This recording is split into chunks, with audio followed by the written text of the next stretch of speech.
Hello students. So students, as you know that we are completing chapter number 13, that is limits and derivatives. Okay. So students, in the last part I have started limits. What is limits? Okay. So I told you that for the limit we check the value of a function at its neighborhood. Okay. Means for calculating the existence of a limit we had to check its left hand limit and its right hand limit. Okay. And when both are equal, so we can say limit exists and the value of the limit is equal to limit x tends to something, fx is equal to L. Okay, this much thing we have studied in the last class. So today also student, I will tell you the algebra of the limits. Okay, algebra of the limits. In the last class we have discussed how to check whether a particular limits of a function is existing or not. Today we will study the algebra of the limits. It is a very important topic and it is a very important concept. Okay, algebra of the limits. Okay, suppose student you have two functions. Okay, you have two functions such as let fx and gx are two real function or simply say function whose domain are same. Means there are two functions whose domain are same. ठीक है, first function is fx and the second function is gx. ठीक है, and at some point, at a particular point, the limit of both the function exists. Okay, means let's say limit x tends to a, fx, the value of this function is also exists. Suppose this is L, and limit x tends to a, gx also exists, and it is m. Okay. Okay, students. So we have written here algebra of the limits. So we have to study that when two functions are added, subtracted, multiplied, so in that case what will be the value of its limit. Okay, so see, I have assumed there are two functions such as fx and gx, both are real functions and their domain are same. ठीक है, and both the limit of both the function exists. मतलब कि दोनों ही के function की जो limit है किसी पॉइंट पे वो एग्जिस्ट करती है मतलब कि उसके एलएचएल और आरएचएल इक्वल है. ठीक है, तो अगर दोनों के ही क्या लिमिट एग्जिस्ट करती है तो उनकी कोई वैल्यू होगी लिमिट की. तो मैंने एज्यूम कर लिया लेट, यहां पे फिर से लिख देते हैं let limit x tends to a fx is equal to L and limit x tends to a gx equal to m. ठीक है, so what can be the algebra of the limits. तो see students, if L and M are exist, ये मैं तब बता रहा हूं जब दोनों की लिमिट क्या करेगी, एग्जिस्ट. मतलब कि limit x tends to fx also exist and limit x tends to gx also exist. तो अगर ये दोनों एग्जिस्ट करते हैं, मतलब कि इसकी वैल्यू L है और इसकी वैल्यू M है, अगर L और M एग्जिस्ट करते हैं तो हमारा जो पहला फॉर्मूला होता है student, first formula, when limit x tends to a f plus gx, f और g दोनों ही x के फंक्शन है तो लिमिट क्या होता है, लिमिट दोनों में डिस्ट्रीब्यूट हो जाता है और we can say limit x tends to a fx plus limit x tends to a gx. ठीक है, ये आपको याद रखना है. प्रोवाइडेड, मैंने यहां ये चीज लिखा है कि दोनों के ही लिमिट, fx का भी लिमिट और gx का भी लिमिट एग्जिस्ट करता है, क्योंकि अगर एग्जिस्ट नहीं करेगा तो कोई फाइनाइट वैल्यू हमें मिलेगी ही नहीं. ठीक है, इसलिए मैंने पहले लिख दिया है कि जो भी fx का लिमिट है वो L है और gx का जो लिमिट है वो m है, और L और m दोनों ही एग्जिस्ट करते हैं. L और m है क्या एक्चुअल में, L और m उस लिमिट की, उस फंक्शन के लिमिट की वैल्यू है, उस फंक्शन के लिमिट की वैल्यू मतलब कि लिमिटिंग वैल्यू है. मतलब कि fx का जो लिमिटिंग वैल्यू है वो L है, gx का जो लिमिटिंग वैल्यू है वो m है. अगर L और m एग्जिस्ट करता है तो limit x tends to a f plus gx will be equal to limit x tends to a fx plus limit x tends to a gx. ठीक है, ये सब आप यूज करोगे आगे आने वाले क्वेश्चन में, तो पहले आप कल फॉर्मूला लिखो. ठीक है, सेकंड सेम थिंग, यहां हमने एडिशन के लिए किया है, second will be based on the subtraction.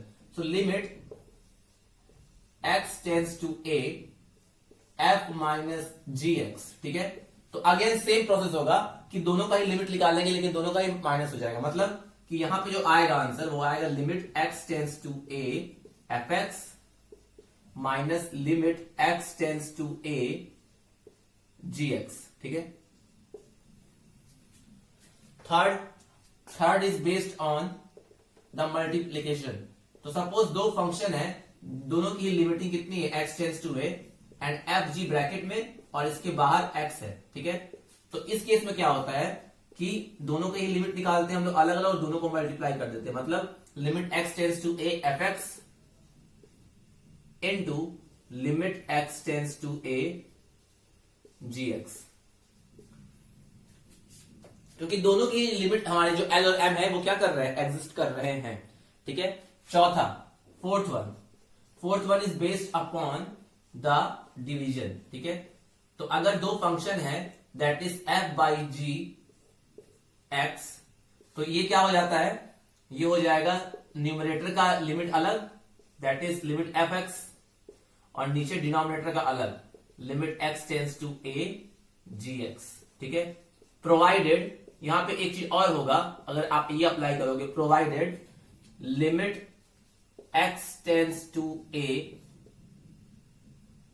Limit x tends to a gx is not equal to 0। इस केस में, डिवीजन के केस में, दोनों लिमिट ऊपर और नीचे दोनों ही फंक्शन का लिमिट अलग अलग निकल जाएगा, न्यूमरेटर और डिनोमिनेटर, और डिनोमिनेटर का जो लिमिट की वैल्यू आएगी वो 0 नहीं होनी चाहिए। इसलिए मैंने लिखा है provided limit x tends to a gx is not equal to 0। ठीक है। चलिए और भी लिख लेते हैं। ये सारे फॉर्मूले हैं जो आपको लिमिट के सॉल्व करने में फायदा करेंगे। ठीक है। तो fifth one is that suppose limit x tends to a और मॉड ऑफ fx है। ठीक है।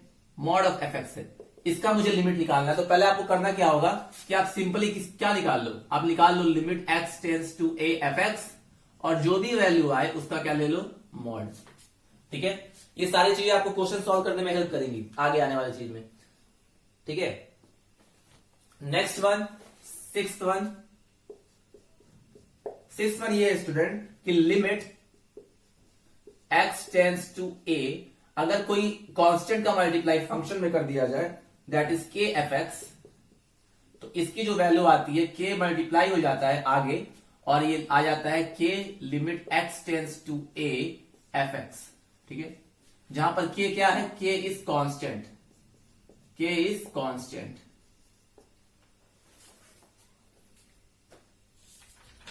नाउ लास्ट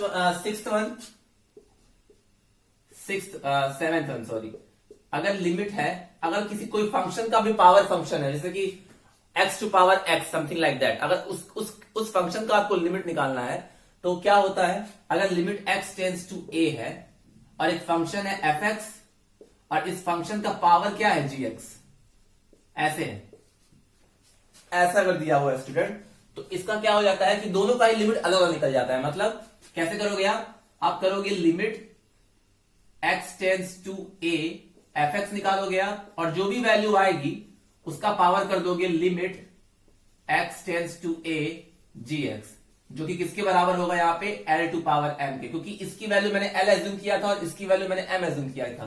तो कहने का मतलब ये है कि अगर दो फंक्शन हो, दोनों ही x पे डिपेंडेंट फंक्शन हो, दोनों ही फंक्शन x पे डिपेंडेंट है और x ही मूव कर रहा है यहाँ पे x टेंस टू a, तो आप इसका सिंपल लिमिट निकाल लो और इसका लिमिट निकाल लो, और बिकॉज ये वाला चीज इसका पावर है तो जो भी वैल्यू आएगी इसकी उसका पावर कर दोगे आप इसकी वैल्यू से। ठीक है। तो आंसर आ जाएगा l टू पावर m, क्योंकि इसकी वैल्यू क्या होगी, इसकी वैल्यू मैंने एज्यूम किया है यहाँ पे l और इसकी वैल्यू मैंने एज्यूम किया है m, तो इसकी वैल्यू हमारी आ गई l और इसकी वैल्यू आ गई m, तो अगर पुट करेंगे यहां पर तो आ जाएगा l टू पावर m। ठीक है। और एक थ्योरम और कहता है स्टूडेंट, बहुत इंपॉर्टेंट थ्योरम है कि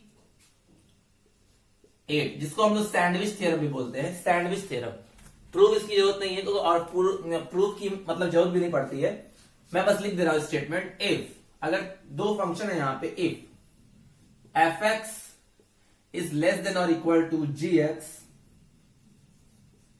is less than equal to hx। ठीक है। अगर कुछ ऐसा है कि fx इज लेस देन और equal to gx is less than equal to hx। ठीक है। For every x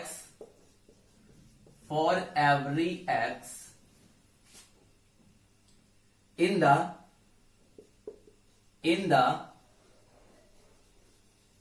deleted neighbourhood, neighbourhood मतलब बगल का, डिलेटेड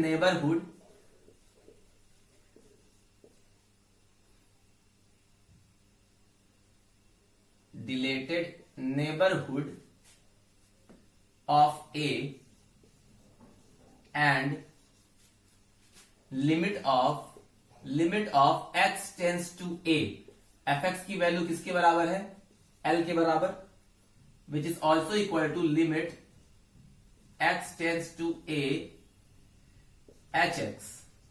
ठीक है, तो होता क्या है, अब देखो यहां पे तीन फंक्शन है student, f x is less than और equal to g x is also less than equal to h x. यहां पे तीन फंक्शन है, दोनों में ही कुछ रिलेशन दिया हुआ है। For every x in the deleted neighbourhood का मतलब ए के इधर और ए के इधर, मतलब कि लेफ्ट हैंड साइड और राइट हैंड साइड में अगर ऐसा है, and limit x tends to a f x की वैल्यू क्या है, एल, और limit x tends to a की एच एक्स की वैल्यू भी क्या है, एल, तो उस केस में देन हम कह सकते हैं कि limit x tends to a g x की वैल्यू भी क्या होगी, एल। ये ठीक है, ये आपको पता होना चाहिए।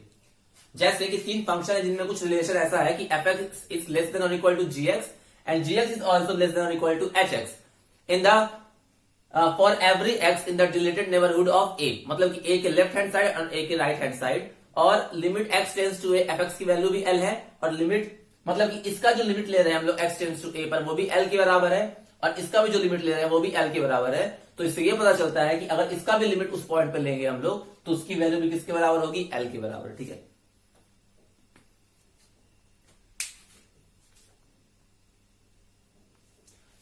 और एक लास्ट है स्टूडेंट, स्पेस नहीं है, तो मैं यहां लिख दे रहा हूं, मैं पहले वाला इरेज करके लिख दे रहा हूं। ठीक है, फर्स्ट वाला पोर्शन, आई होप आपने ये सब नोट कर लिया हो, तो मैं फर्स्ट वाला इरेज करके लिख रहा हूं, फर्स्ट वाला।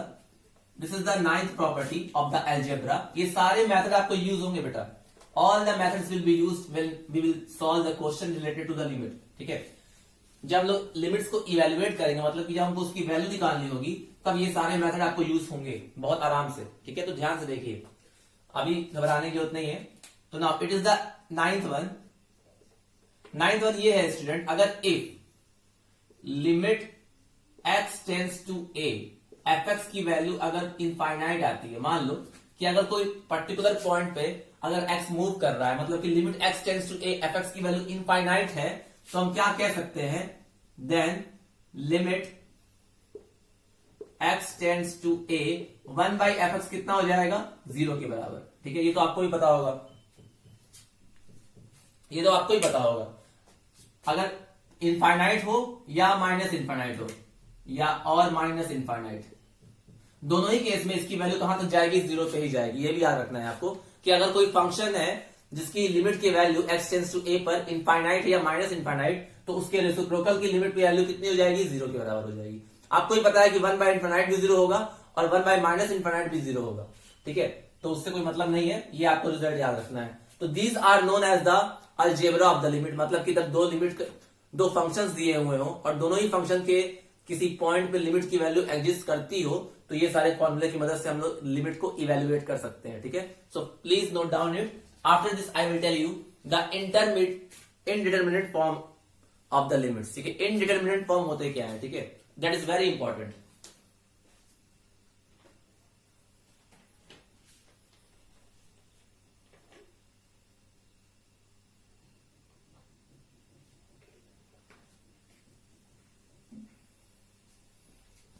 So our topic is indeterminate form. I hope आपने सब लिख लिया हो।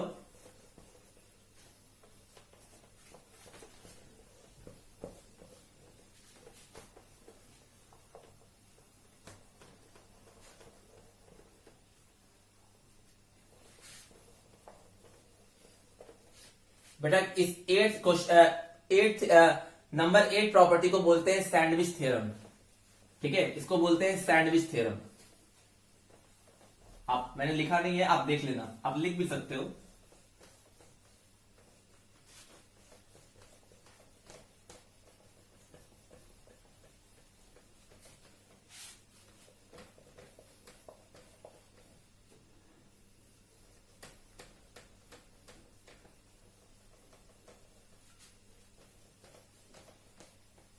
Now the next topic is indeterminate form. ठीक है,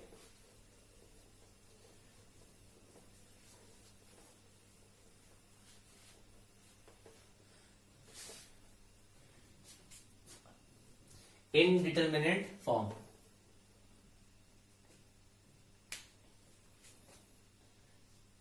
Indeterminate form.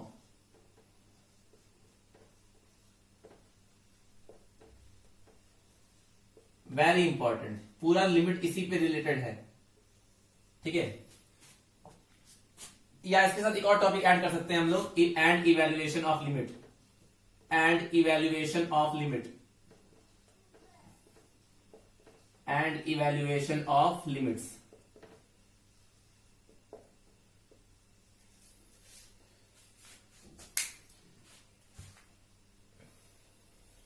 स्टूडेंट अभी तक हमने क्या पढ़ा है? हमने ये पढ़ा है कि लिमिट की एग्जिस्टेंस को चेक कैसे करते हैं. अगर कोई लिमिट का एग्जिस्टेंस को हमको चेक करना है किसी पॉइंट पर, तो क्या करते हैं हम लोग? उसकी एलएचएल निकालते हैं, आरएचएल निकालते हैं. अगर दोनों ही इक्वल है तो हम लोग कहते हैं कि लिमिट एग्जिस्ट करता है. ठीक है, अब हम लोग यहाँ पे इसको समझने के लिए मैं दो फंक्शन लूंगा, एफ एक्स और जी एक्स. ठीक है, और दोनों की लिमिट किसी पॉइंट पे एग्जिस्ट करती है. ये हम एज्यूम करेंगे कि दोनों की लिमिट किसी ना किसी पॉइंट पे एग्जिस्ट करती है.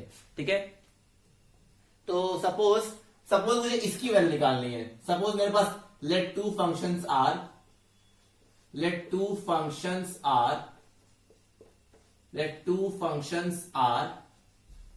F x and g x with common domain. Common domain होने चाहिए दोनों के, विथ कॉमन डोमेन. ठीक है,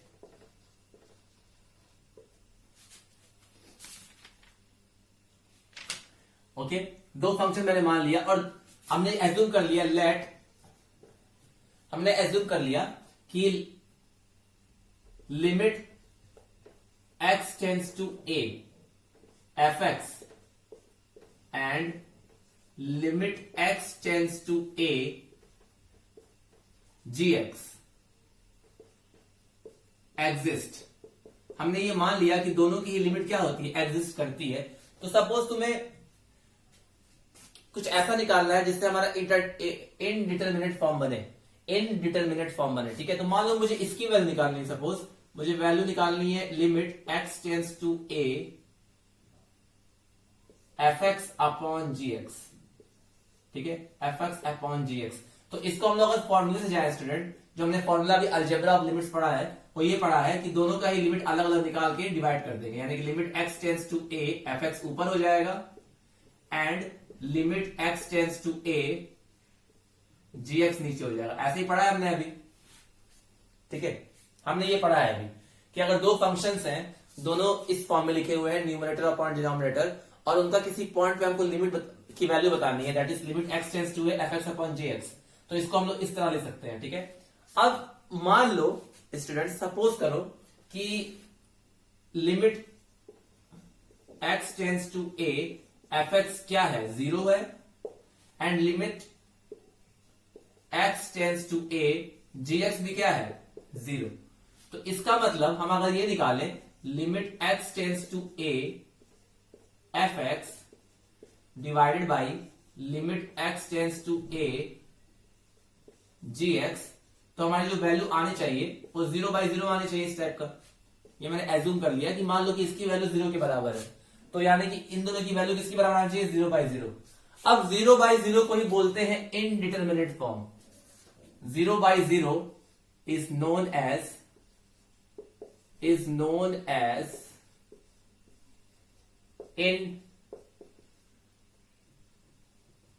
0/0 is known as indeterminate form.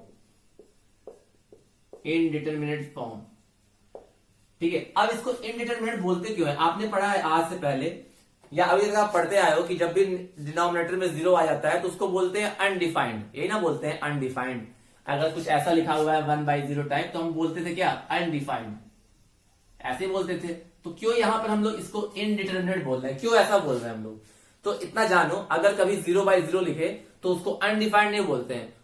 वो अनडिफाइंड नहीं है, एक्चुअल में वो क्या है? इनडिटरमिनेट. अब इसका मतलब क्या होता है? मान लो कि आपको 0/0 की वैल्यू निकालनी है। For example suppose you have to calculate the value of 0/0, ठीक है। मान लो आपको 0/0 की वैल्यू निकालनी है, तो मैं लिख सकता हूं ना कि let 0/0 is equal to x. मान लो कि मुझे इसकी वैल्यू निकालनी है, तो मैंने क्या एज्यूम कर लिया कि 0/0 की वैल्यू कितनी है, एक्स, ठीक है।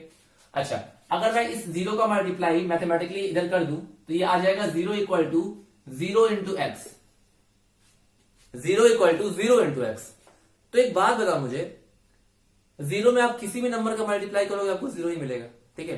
तो इसका मतलब x तो यहां कुछ भी हो सकता है ना, x तो यहां कुछ भी हो सकता है, x 1 भी हो सकता है, 2 भी हो सकता है, 3 भी हो सकता है, एनी रियल नंबर कुछ भी हो सकता है। मतलब कि फिक्स नहीं है x की वैल्यू, x की वैल्यू यहां पे फिक्स नहीं होगी। जो भी लोगे इसका मल्टीप्लाई करोगे तो उसका आंसर 0 ही आएगा, क्योंकि कोई भी नंबर जब 0 से मल्टीप्लाई होता है तो उसका आंसर 0 ही आता है। तो इसका मतलब ये है कि यहाँ जो x की वैल्यू हम निकालना चाह रहे हैं उस x की वैल्यू एक्चुअल में फिक्स है ही नहीं, उस x की वैल्यू एक्चुअल में फिक्स है ही नहीं। और जिसकी वैल्यू फिक्स ही नहीं है इसका मतलब कि वो डिटरमाइन कर नहीं सकते हम लोग निकाल नहीं सकते, कुछ भी हो सकता है। अगर 0/0 है उसकी वैल्यू मुझे बतानी है तो वो तो कुछ भी हो सकता है ना। यहाँ पे x की वैल्यू कुछ भी हो सकती है क्योंकि हमें पता ही नहीं है क्या हो सकता है, क्योंकि हम जो भी लेंगे आंसर हमारा 0 ही आएगा। तो एग्जैक्ट वैल्यू हम नहीं बता सकते कि क्या होगी एग्जैक्ट वैल्यू। और जिस भी फंक्शन की आप एग्जैक्ट वैल्यू ना बता पाओ उसी को बोलते हैं इनडिटरमिनेट फॉर्म। ये अनडिफाइंड नहीं बोलेंगे इसको बोलेंगे इनडिटरमिनेट फॉर्म। कभी भी आपको 0/0 दिखे तो उसको बोलते हैं इनडिटरमिनेट फॉर्म। क्या बोलते हैं, इनडिटरमिनेट। क्योंकि जब आप उसकी वैल्यू कैलकुलेट करने जाओगे तो आपके पास कोई ऐसा नंबर होगा ही नहीं जिससे आप एग्जैक्टली बता पाओ कि हाँ इसका आंसर ये है। जैसे आपको मैंने एग्जांपल दे दिया, 0/0 है मान लो, तो 0/0 is equal to x, so 0 is equal to 0 into x. अब यहां तो x कुछ भी हो सकता है, so x can take any value, so the value of the x is not fixed और which it is not exact value. We cannot say any exact value of x because whatever value we will put that will always give the same answer, that is 0. क्योंकि हम लोग x की value कोई भी ले ले हमें answer से कोई फर्क ही नहीं पड़ेगा, क्योंकि जब 0 का मल्टीप्लाई कर दोगे तो वो ऑटोमेटिकली 0 हो ही जाएगा। तो कहने का मतलब ये है कि यहाँ पे जो x हमको निकालना है वो अनडिटरमाइंड है, मतलब कि उसको हम लोग एग्जैक्टली नहीं बता सकते। अनडिटरमाइंड मतलब कि उसको हम लोग एग्जैक्टली बता ही नहीं सकते, और जब एग्जैक्टली नहीं बता सकते तो इसीलिए इस फॉर्म को क्या बोलते हैं, इसीलिए इस फॉर्म को क्या बोलते हैं, अनडिटरमिनेट फॉर्म, ठीक है। Sorry, indeterminate form, indeterminate form बोलते हैं इसको, क्योंकि इसकी हम एग्जैक्ट वैल्यू नहीं बता सकते। जिस भी फंक्शन की वैल्यू आप एग्जैक्ट ना बताओ उसको क्या बोलते हैं, इनडिटरमिनेट वैल्यू। क्या बोलते हैं, इनडिटरमिनेट। अगर आपको किसी चीज की एग्जैक्ट वैल्यू बताना है और आप उसको नहीं बता पा रहे हो, इसका मतलब वो इनडिटरमिनेट है, उसको आप निकाल नहीं सकते। कैसे निकालोगे, खुद सोचो कैसे निकालोगे। एक्स की वैल्यू क्या क्या लोगे अपने हिसाब से, 1 लोगे, 2 लोगे, 3 लोगे, कुछ भी ले सकते हो, फिक्स है ही नहीं। तो एग्जैक्ट वैल्यू तो मिल नहीं रही है हमको, तो जब एग्जैक्ट वैल्यू नहीं मिल रही है इसीलिए इसको बोलते हैं इनडिटरमिनेट फॉर्म। तो 0/0 को क्या बोलते हैं, इनडिटरमिनेट फॉर्म। ऐसे बहुत सारे लिमिट दिखेंगे आपको जो एग्जिस्ट करते हैं, ठीक है, और 0/0 फॉर्म में होंगे, लेकिन उनका आंसर अलग अलग आएगा। जैसे कि मान लो मैं एक फंक्शन लिखा ऐसे कि limit x tends to a, for example fx upon gx, और जब मैं इसको सॉल्व करूंगा ना अलग अलग, अगर मैं इसको अलग अलग सॉल्व करूं ऐसे ऐसे, तो ये भी 0 है और ये भी 0 है। अगर इस फॉर्म का होगा, 0/0 फॉर्म का होगा वो, तो उसकी हमें बहुत सारी वैल्यू मिलेगी। हर क्वेश्चन के अकॉर्डिंग हमें अलग अलग फाइनाइट वैल्यूज मिलेगी। फाइनाइट वैल्यू इसलिए मिल रही है क्योंकि यहां से फाइनाइट वैल्यू, क्योंकि हमें पता ही नहीं है कि क्या वैल्यू आएगा, लेकिन वो एग्जिस्ट करेगा, वो लिमिट भी एग्जिस्ट करेगा, उसकी वैल्यू भी एग्जिस्ट करेगी, लेकिन वो ऐसा नहीं होगा कि आप उसको निकाल नहीं सकते, वो इनडिटरमिनेट फॉर्म ही होगा। मतलब कि जब आप लिमिट की वैल्यू न्यूमरेटर और डिनोमिनेटर में पुट करते हो और आंसर 0/0 टाइप का आता है तो उसको बोलते हैं इनडिटरमिनेट फॉर्म। और ऐसे लिमिट का हर एक क्वेश्चन के अकॉर्डिंग आंसर अलग अलग आता है जो कि एग्जिस्ट करता है और उसकी आंसर भी फाइनाइट होती है, ठीक है। तो कहने का ये मतलब है कि ये जो x है ये कुछ भी हो सकता है और इसी को हमको निकालना होता है। क्वेश्चन में हमें इसी x को निकालना होता है और हर एक क्वेश्चन के लिए ये x की वैल्यू अलग अलग आती है। आप खुद देखना, जब 0/0 का फॉर्म बनेगा लिमिट में तो हर एक क्वेश्चन का आंसर अलग अलग ही आता है। बहुत सारे क्वेश्चन सॉल्व करोगे जब, तो आपको खुद दिखेगा कि ऐसे क्वेश्चन जो इनडिटरमिनेट फॉर्म के होते हैं, मतलब कि 0/0 फॉर्म के होते हैं, उन सभी का आंसर अलग अलग आता है। वो आंसर अलग अलग इसलिए आता है क्योंकि x फिक्स ही नहीं है, x तो कुछ भी हो सकता है, इसीलिए अलग अलग आता है और इसीलिए इसको बोलते हैं इनडिटरमिनेट फॉर्म, ठीक है। तो केवल 0/0 ही हमारा इनडिटरमिनेट फॉर्म नहीं है, हमारे पास 6 मोर इनडिटरमिनेट फॉर्म होते हैं, 6 मोर इनडिटरमिनेट फॉर्म होते हैं, 6 मोर इनडिटरमिनेट फॉर्म। ठीक है, वो क्या क्या होते हैं? वो होता है इनफाइनाइट बाई इनफाइनाइट भी, 0 इंटू इनफाइनाइट भी, इनफाइनाइट माइनस इनफाइनाइट, ठीक है, 0 to power 0, infinite to power 0 and 1 to power infinite. अब यहां कई लोग बोलेंगे सर 1 टू पावर इनफाइनाइट तो 1 ही होगा, 1 टू पावर इनफाइनाइट तो 1 ही होगा। नहीं, 1 नहीं होगा। क्यों? क्योंकि यहां हम लिमिट निकाल रहे हैं, एग्जैक्ट वैल्यू नहीं है। जब लिमिट निकालते हो आप, तो आप बता, वो फंक्शन ये बताता है कि आप इसकी लिमिट बता रहे हो। अप्रोच जब कर रहा है, जब एक्स यहां पे अप्रोच कर रहा है, तो उसकी लिमिट की वैल्यू भी यहां अप्रोच कर रही है। ठीक है, तो यहां जितने भी वैल्यूज लिखे हम लोग 0 बाई 0, इनफाइनाइट बाई इनफाइनाइट, वो एक्चुअल में है नहीं, वो अप्रोच कर रहे हैं, उसकी लिमिट की वैल्यू है, वो फंक्शन की वैल्यू नहीं है। याद रखना, लिमिट और फंक्शन में यह डिफरेंस होता है। लिमिट का मतलब ये होता है कि अगर कोई पर्टिकुलर वेरिएबल किसी पॉइंट की तरफ मूव कर रहा है, तो फंक्शन की वैल्यू भी उस तरफ मूव करेगी, है नहीं लेकिन करेगी। ठीक है, और वैल्यू ऑफ द फंक्शन क्या होता है कि अगर x की वैल्यू इतनी है तो फंक्शन की वैल्यू भी इतनी होगी। यही डिफरेंस है value of the function and limit of the function में। ठीक है, तो यहां पे 6 और इनडिटरमिनेट फॉर्म होते हैं, जिसको हम लोग ये लिखते हैं, ये आपको पता होना चाहिए। और जो मैक्सिमम क्वेश्चन आते हैं वो किस पे आते हैं? मैक्सिमम क्वेश्चन केवल 0 बाई 0 पे आएंगे, आपको इनफाइनाइट बाई इनफाइनाइट पे आएंगे, इन दोनों पे आते हैं। और कभी कभी आ जाता है 0 इंटू इनफाइनाइट। और जितने भी अलग ये 6 फॉर्म है ना, 6 फॉर्म बेटा, इसके अलावा भी जो 6 फॉर्म हैं, इसके अलावा जो 6 फॉर्म है, इन सभी को आप इस फॉर्म में कन्वर्ट कर सकते हो। इन सभी को आप इस फॉर्म में कन्वर्ट कर सकते हो। कैसे कन्वर्ट करोगे? How will you convert it? तो मैं एग्जांपल देकर दिखाता हूं। अब देखो, हमें 0 बाई 0 पता है ना, हमें 0 बाई 0 पता है कि इनडिटरमिनेट फॉर्म होता है। अगर मैं इनफाइनाइट बाई इनफाइनाइट को भी इस फॉर्म में कन्वर्ट करना चाहता हूं, तो इनफाइनाइट को हम लोग क्या ले सकते हैं स्टूडेंट? इनफाइनाइट को ले सकते हैं हम लोग 1 बाई 0, और इसको ले सकते हैं 1 बाई 0। तो जब आप सॉल्व करोगे इसको, तो ये 1 बाई 1 इंटू 0 बाई 0 आएगा। देखो, इनफाइनाइट बाई इनफाइनाइट को आपने 0 बाई 0 फॉर्म में कन्वर्ट कर दिया। ऐसे ही जब आप 0 इंटू इनफाइनाइट करोगे, तो 0 इंटू इनफाइनाइट, इसको क्या ले सकते हो? इसको आप ले सकते हो 0 इंटू 1 बाई 0, ले सकते हो कि नहीं? अरे 0 इंटू इनफाइनाइट है, तो 0 को मैंने 0 रहने दिया और इनफाइनाइट को 1 बाई 0 कर दिया। ठीक है, क्योंकि 1 बाई 0 ही इनफाइनाइट होता है। तो क्या ये भी चेंज नहीं हो गया? 0 बाई 0 इंटू 1। तो कहने का मतलब ये है, जितने भी 6 हमारे इनडिटरमिनेट फॉर्म और हैं, उन सभी को आप 0 बाई 0 फॉर्म में कन्वर्ट कर सकते हो। इसीलिए ये सबसे इंपॉर्टेंट है। 0 by 0 is the most important indeterminate form. ठीक है, तो आई थिंक आपको समझ में आया होगा कि इनडिटरमिनेट फॉर्म होता क्या है। तो इनडिटरमिनेट फॉर्म वो होता है जिसकी हमें एग्जैक्ट वैल्यू नहीं मिलती, हमें वैल्यू, उसकी वैल्यू फिक्स ही नहीं होती है, कुछ भी हो सकती है। जैसे 0 बाई 0 हो गया, इनफाइनाइट बाई इनफाइनाइट हो गया, 0 इंटू इनफाइनाइट हो गया, इनफाइनाइट माइनस इनफाइनाइट आ गया। अब देखो, कई लोग बोले कहेंगे कि सर इनफाइनाइट माइनस इनफाइनाइट कैसे ये अनडिटरमिनेट है, कैसे ये इनडिटरमिनेट है, ये बोलेंगे ना कई लोग। कई लोग बोलेंगे कि इनफाइनाइट माइनस इनफाइनाइट कैसे ये इनडिटरमिनेट फॉर्म है, क्योंकि इसकी वैल्यू 0 दिख रही है, क्योंकि इनफाइनाइट में से इनफाइनाइट माइनस करेंगे तो 0 हो जाएगा। एक बात बताओ, इनफाइनाइट तो बहुत दो अलग अलग वैल्यू भी तो हो सकती है। अगर मैं बोलूं इनफाइनाइट, अगर मैं बोल रहा हूं इनफाइनाइट, तो इनफाइनाइट हमारा जितने वाटर है सी में वो भी हो सकता है, और जितने स्टार्स है स्काई में वो भी हो सकता है कि नहीं? लेकिन ये दोनों चीजें अलग अलग है ना, तो यानी कि इनफाइनाइट की वैल्यू भी अलग अलग होगी। तो जब इनफाइनाइट की वैल्यू अलग अलग होगी तो उनका आंसर 0 कैसे आएगा? कहने का मतलब ये है कि ये भी फिक्स नहीं है, ये भी फिक्स नहीं है। ठीक है, रही बात इसकी 0 टू पावर 0 की, तो 0 एक्चुअल में है नहीं। ये जितने भी वैल्यूज होती है ना, ये टेंडिंग टू समथिंग होती है, टेंडिंग टू, है नहीं, ये टेंड कर रही होती है। जैसे 0 बाई 0 है, ये भी टेंड कर रहा है, क्योंकि लिमिट लगा है यहाँ पे लिमिट लगा है, लिमिट लग गया, इसका मतलब कि वो टेंड कर रहा है। टेंड करने का मतलब उसकी तरफ अप्रोच कर रहा है नहीं, लेकिन अप्रोच कर रहा है। ठीक है, तो जितने भी वैल्यू है ये सब टेंडिंग वैल्यू है।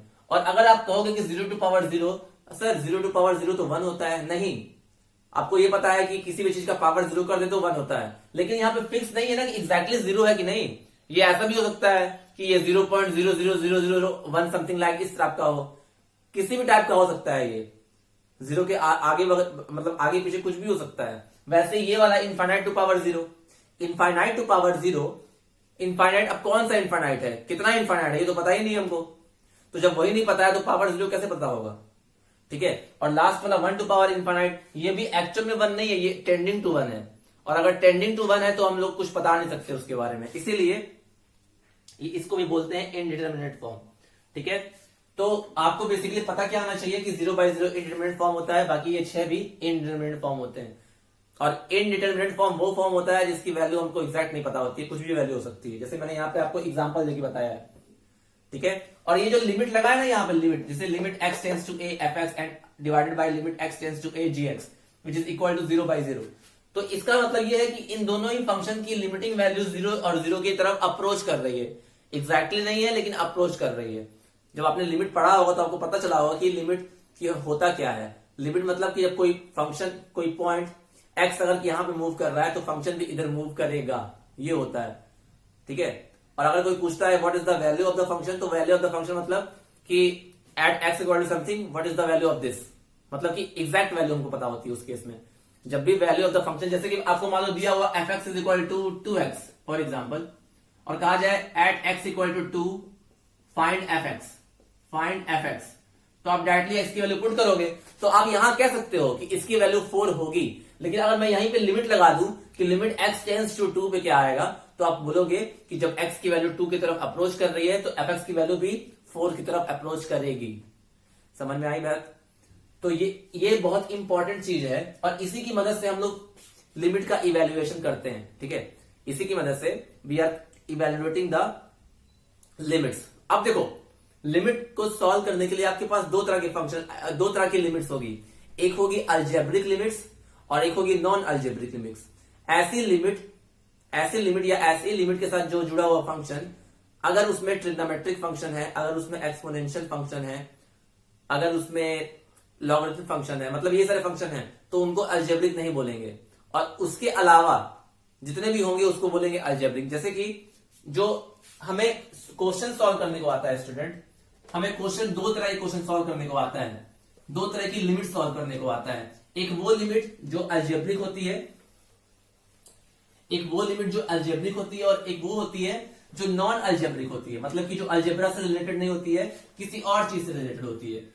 तो किसी और चीज में क्या क्या आ सकता है? किसी और चीज में आ सकता है हमारा ट्रिग्नोमेट्रिक फंक्शन आ सकते हैं, लॉगरिथम फंक्शन आ सकते हैं, एक्सपोनेंशियल फंक्शन आ सकते हैं, ये सारे आ सकते हैं, इनवर्स ट्रिग्नोमेट्रिक फंक्शन आ सकता है। ठीक है, तो ऐसे लिमिट्स को बोलते हैं non algebraic limits. So evaluation of limits में कई तरह के फंक्शन आपको देखने को मिलेंगे। ठीक है, ये तो हो गया इनडिटरमिनेट फॉर्म, जिसको समझ में आया होगा वो लिख लेगा। ठीक है, थोड़ा सा टेक्निकल है मगर बहुत इजी चैप्टर है, ये बहुत अच्छा चैप्टर है, बहुत कॉन्सेप्चुअल चैप्टर है। नाउ सी, देखो अगर इवेल्युएशन ऑफ द लिमिट्स की बात करें, इवेल्युएशन ऑफ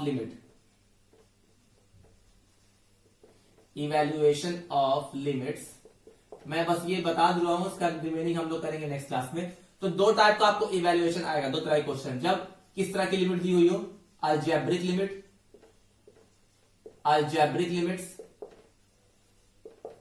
और दूसरा नॉन अलजेब्रिक लिमिट।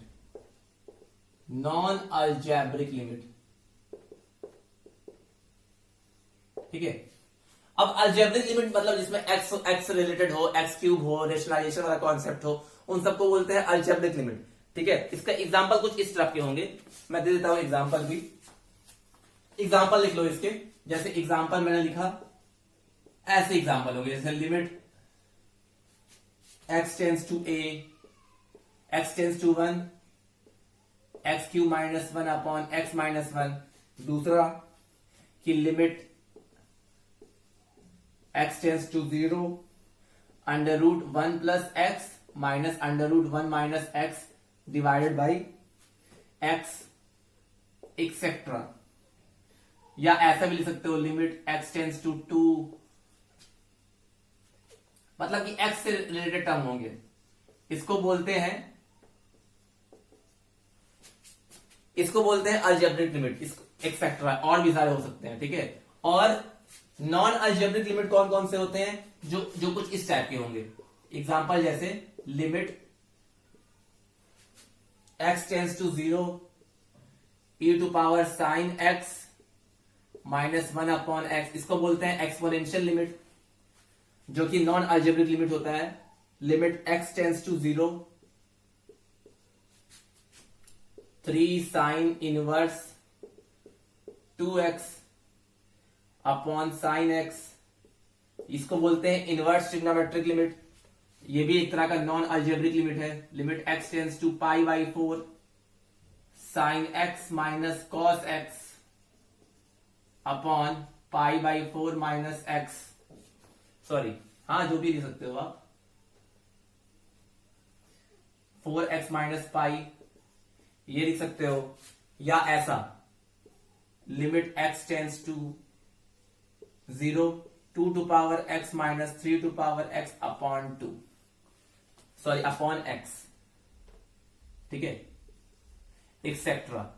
तो इवेल्युएशन ऑफ लिमिट दो तरह से होता है, दो तरह के क्वेश्चन पे होता है। एक क्वेश्चन ऐसा आता है जब उसमें अलजेब्रिक लिमिट दिया हो, जैसे कि इस टाइप का, मतलब कि x का पावर में हो, फैक्टराइजेशन में हो, या p बाई क्यू फॉर्म में हो, या अंडर रूट साइन में हो, वैसे लिमिट जो होती है वो अलजेब्रिक लिमिट कहलाती है। उसके अलावा जितने भी बचे हुए हैं, जैसे जिसमें ट्रिग्नोमेट्रिक फंक्शन का यूज किया हो उसको बोलते हैं ट्रिग्नोमेट्रिक लिमिट, जिसमें इनवर्स ट्रिग्नोमेट्रिक फंक्शन का यूज हो उसको बोलते हैं इनवर्स ट्रिग्नोमेट्रिक फंक्शन लिमिट, इसमें एक्सपोनेंशियल फंक्शन का यूज हुआ है इसको बोलते हैं एक्सपोनेंशियल लिमिट, इसमें भी एक्सपोनेंशियल लिमिट, ऐसे ही लॉग में भी होता है लॉगरिथम लिमिट। तो ऐसे ही लिमिट का हम लोग इवेल्युएशन करते हैं अलग अलग मेथड से, अलग अलग फॉर्मूले से, ठीक है। तो आपको क्वेश्चन ऐसे ही देखने को मिलेगा कि ऐसे एक क्वेश्चन ऐसे दे देगा, कह देगा कि वैल्यू बताओ, ठीक है।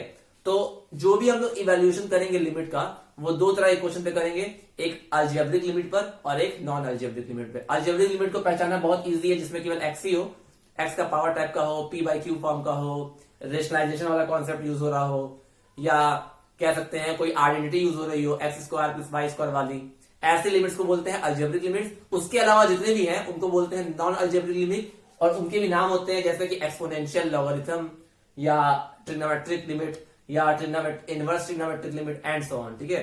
तो इन सबको सॉल्व करना आपको मैं नेक्स्ट क्लास में बताऊंगा कि कैसे हम लोग किसी पर्टिकुलर लिमिट को सॉल्व करते हैं, अगर वो 0 बाई 0 फॉर्म में हो या इनफाइनाइट बाई इनफाइनाइट फॉर्म में हो, मतलब कि अगर इनडिटरमिनेट फॉर्म में है, इनडिटरमिनेट फॉर्म में अगर है, इनडिटरमिनेट फॉर्म मैंने आपको ऑलरेडी बता दिया है, अगर उस फॉर्म में है तो हम कह सकते हैं कि हाँ उसकी वैल्यू हम लोग आराम से निकाल सकते हैं। एक चीज और याद रखना कि कुछ लोग सोचते हैं कि इनफाइनाइट प्लस इनफाइनाइट भी इनडिटरमिनेट फॉर्म है। ये इनडिटरमिनेट फॉर्म नहीं है बेटा।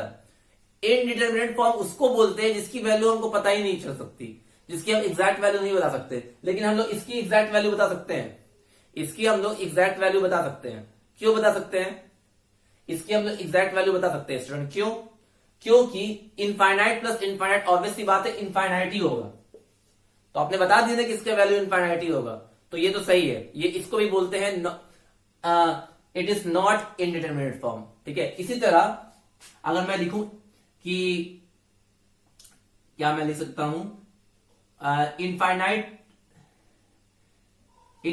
टू पावर इनफाइनाइट, अगर मैं इनफाइनाइट टू पावर इनफाइनाइट भी लिखता हूं तो ये भी इनडिटरमिनेट फॉर्म नहीं है। ये सब ऐसे हैं जो इनडिटरमिनेट फॉर्म है ही नहीं, क्योंकि इसकी भी वैल्यू इनफाइनाइट ही आएगी, आपको पता है। इसकी भी वैल्यू मतलब जिसकी वैल्यू आप ना बता पाओ, जिसकी वैल्यू आप किसी भी हद तक एग्जैक्ट ना बता पाओ, उसी को बोलते हैं इनडिटरमिनेट फॉर्म। तो इनफाइनाइट प्लस इनफाइनाइट भी आप बता सकते हो कि इसका आंसर इनफाइनाइट ही आएगा।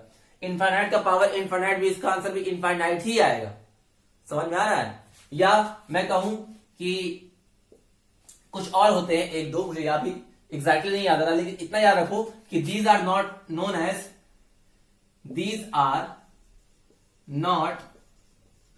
indeterminate form। इनडिटरमिनेट फॉर्म केवल 7 ही होते हैं जो मैंने आपको अभी दिखाया था। कौन कौन से होते हैं student? 0 by 0, infinite by infinite, 0 into infinite, infinite minus infinite, 0 to power 0, infinite to power 0, 1 to power infinite, ठीक है। ये सारे इनडिटरमिनेट फॉर्म होते हैं हमारे, ठीक है। इन्हीं पे क्वेश्चन सॉल्व करना है। इन दोनों फॉर्म को क्या बोलते हैं? These are not indeterminate form, क्योंकि इसकी वैल्यू आप बता सकते हो डायरेक्टली, इसकी वैल्यू आप डायरेक्टली बता सकते हो कि क्या वैल्यू आएगी, ठीक है। तो कहने का मतलब ये है, जैसे 0 टू पावर इनफाइनाइट, अगर 0 टू पावर इनफाइनाइट आ गया, एक और लिख सकते हैं यहां पर 0 to power infinite. 0 to power infinite भी इनडिटरमिनेट फॉर्म नहीं है, क्योंकि जीरो को कितना ही पावर कर दोगे जीरो ही आएगा। पावर बढ़ाते जाओगे तो ऑब्वियसली बात है वैल्यू छोटी होती जाएगी।